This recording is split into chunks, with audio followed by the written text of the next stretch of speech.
For 6 years, Hosni Mubarak has been in a military hospital facing multiple charges. But the one that's kept him in custody relates to the deaths of nearly 900 protesters during the uprising in 2011 that pushed him from power. He stood accused of ordering security forces to fire on demonstrators. 4 years after being sentenced to life in prison, Egypt's highest judicial authority cleared him of the charges, leaving him free to go. Mubarak being in prison or out of prison doesn't change the fact that the regime that took control of Egypt in 1952 continues to rule Egypt to this day.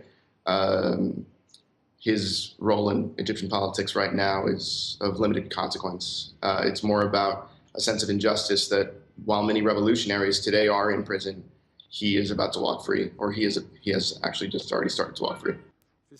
The 88-year-old had ruled for 30 years. The 18-day revolt in 2011 led not just to his downfall, but also the rise of a new leader, Mohamed Morsi, democratically elected as president in 2012.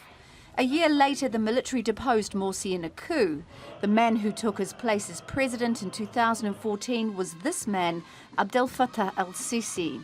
He was Mubarak's former head of military intelligence, and as Egypt's president, he has overseen the widespread crackdown on supporters of the banned Muslim Brotherhood, as well as other activists. Mubarak and his sons Allah and Gamal were convicted of corruption in a separate case and sentenced to 3 years in jail. But taking into account time already served, Mubarak's sons walked free in 2015, leaving Mubarak to await the conclusion of a retrial over those protesters' deaths. His acquittal and now his release brings that lengthy and controversial legal process to an end. There are those in Egypt who argue the country Mubarak returns to is a very different and arguably much improved place. But others say Egypt has simply come full circle.